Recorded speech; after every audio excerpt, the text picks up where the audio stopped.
कागदी घोडे नाचवणं बंद करा. ॲडव्होकेट रीमा खरातांच्या रणरागिणी रूपाने प्रशासकीय यंत्रणा on field. Advocate Reema Kharat यांचा आक्रमक पवित्रा फडाला.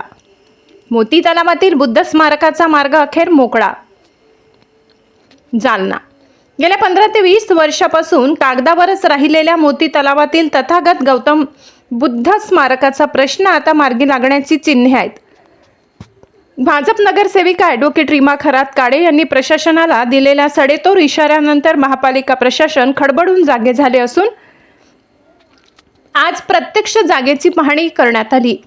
जालनावासियांची गेल्या 2 दशकांपासूनची मागणी असलेल्या या स्मारकाबाबत प्रशासन चालढकल करत असल्याचे पाहून ॲडव्होकेट रीमा खरात काळे यांनी आक्रमक पवित्रा घेतला होता. गेल्या आठवड्यात त्यांनी मनपा आयुक्त तथा जिल्हाधिकारी अशिमा मित्तल यांना थेट इशारा दिला होता की येत्या 6 दिवसात या स्मारकाबाबत लेखी उत्तर द्या, अन्यथा गाठ माझ्याशी आहे. त्यांच्या अल्टिमेटममुळे प्रशासकीय वर्तुळात मोठी खळबळ उडाली होती. प्रशासनाची धावपळ आणि प्रत्यक्ष पाहणी नगरसेविका रीमा खरात काळे यांच्या इशाऱ्याची प्रशासनाने गंभीर दखल घेत आज खुद्द मनपा आयुक्त अशिमा मित्तल, उपमहापौर राजेश राऊत यांनी मोती तलाव परिसराची पाहणी केली. विशेष म्हणजे पाहणी दरम्यान ॲडव्होकेट रीमा खरात काळे स्वतः उपस्थित राहून तांत्रिक अडचणी कशा दूर करता येतील यावर ठामपणे आपली बाजू मांडत होत्या. प्रलंबित प्रश्न 15 ते 20 वर्षापासून प्रलंबित असलेल्या स्मारकाचा प्रश्न रीमा खरात काळे यांच्या पुढाकाराने ऐरणीवर. महापालिकेच्या सभागृहात त्यांनी या मुद्द्यावरून प्रशासनाला धारेवर धरले होते. प्रशासकीय दिरंगाई विरुद्ध त्यांनी दिलेला 6 दिवसांचा इशारा प्रभावी ठरला. पाहणीनंतर आता स्मारकाच्या कामाला वेग येण्याची शक्यता निर्माण झाली आहे.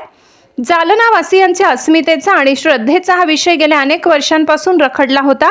मी केवळ इशारा दिला नाही तर हा प्रश्न तडीस नेईपर्यंत पाठपुरावा करणार आहे. तथागत गौतम बुद्धांचे भव्य स्मारक मोती तलावाची शोभा वाढवेल आणि भाविकांची इच्छा पूर्ण होईल. नगरसेविका ॲडव्होकेट रीमा खरात यांनी दाखवलेल्या आक्रमकतेमुळे जालन्यातील एक मोठा ऐतिहासिक आणि धार्मिक प्रश्न सुटण्याच्या मार्गावर आहे. आता प्रशासनाकडून लेखी आश्वासन आणि प्रत्यक्ष कामाची सुरुवात कधी होते याकडे संपूर्ण शहराचे लक्ष लागले आहे. सर्वप्रथम मोतीबाग तलावाच्या इथे मी जिथे उभी आहे ह्या जागेला मी प्रथम त्रिवार अभिवादन करते की ह्या जागेवर तथागत गौतम बुद्धाची मूर्ती उभी राहणार आहे. म्हणजे अक्षरशः माझ्या डोळ्यात पाणी आलं की ह्या जागेवर मी उद्याच बघते की इथे एक भव्य बुद्ध मूर्ती उभी असेल. म्हणजे आपण जे हैदराबादला हुसेन सागरमध्ये जे काही आहे त्या संकल्पनेवर ही मूर्ती उभी राहणार आहे आणि ते पूर्ण जालन्याच्या विकासामध्ये आणि जालन्याच्या जे काही अभिमानाचं आहे तर त्याच्यामध्ये एक पाऊल हे पडणार आहे. आणि नक्कीच महानगरपालिकेला सुद्धा यामधून इन्कम सोर्स सुद्धा उभा राहील.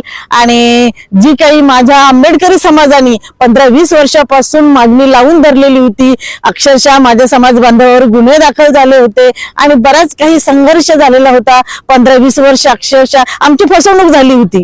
मात्र हा मुद्दा आपण उपस्थित केला महानगरपालिकेमध्ये आणि आपल्याला याच्यामध्ये यश आलेलं आहे. हा क्षण माझ्यासाठी सर्वोच्च आनंदाचा क्षण आहे की बुद्ध मूर्तीची इथं जी सगळी आता मोजमाप झालेली आहे, सगळ्या जागा ठरवल्या गेलेल्या आहे.